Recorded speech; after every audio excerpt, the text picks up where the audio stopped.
Lebron natawa na lang, dinaig pa ang kickboxing sa nangyari sa nasiko ni Lebron. Flagrant foul tuloy si James dahil sa mala Draymond Green na galawan. Hindi makapaniwala si James sa nangyari. Na-shock tuloy si Poole. Los Angeles Lakers versus Washington Wizards. Isang tres agad ang binitawan ng Wizards sa simula ng laro. Anthony Davis 19 points sa opening quarter. Maraming second points opportunity ang nakukuha ang Lakers sa simula pa lang. Kasama na dito ang isang desperation move para kay Reeves to beat the shot clock. Bahagyang nakagawa ng magandang run ang Wizards sa tulong ni Jordan Poole na nagbabalik sa starting lineup. Pero nagsimula ding nakarun ang Lakers ng dahil kay Russell na bumibitaw ng malalayong tres.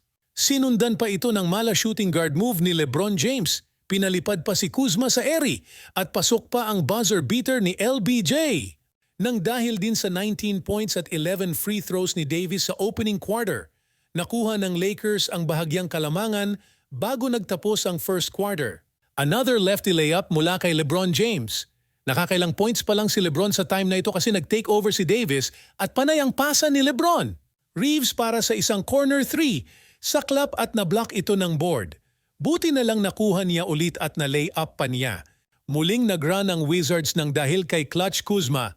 Pumapasok lahat ng tres niya. Nakapagtala pa ng isang 4-point play nang ma-foul ito. Pero balik agad si James sa trabaho. Another fast break play naman ang pagbawi ng Lakers para sa easy layup ni Reeves. Lebron natawa na lang, dinaig pa ang kickboxing sa nangyari sa nasiko ni Lebron. Flagrant foul tuloy si James dahil sa mala Draymond Green na galawan. Hindi makapaniwala si James sa nangyari. Na-shock tuloy si Poole. Anthony Davis naman mula sa ilalim. Isang entry pass para kay Lebron. Davis para sa isang force entry. 2 points para kay Davis. Jordan Poole naman para sa kanyang ika-4 na tres. 29 points na siya at leading scorer para sa Wizards.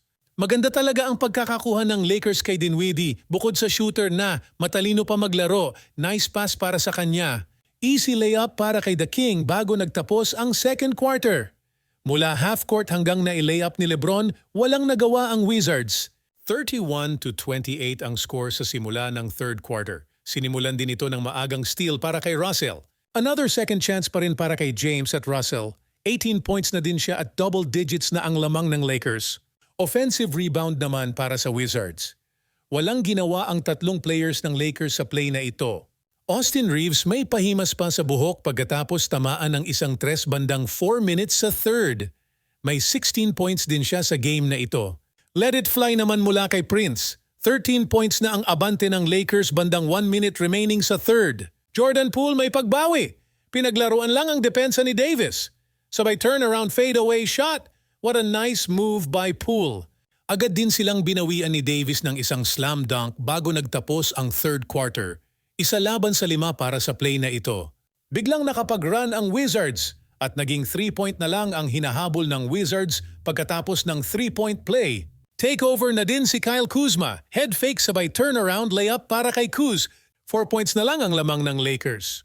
Hindi papayag si LeBron na magpatuloy ang run ng Wizards. Binawian niya ng isang drive sabay dunk. Reeves pass to cutting James. James naman may magandang bounce pass patungo kay Davis sa ilalim.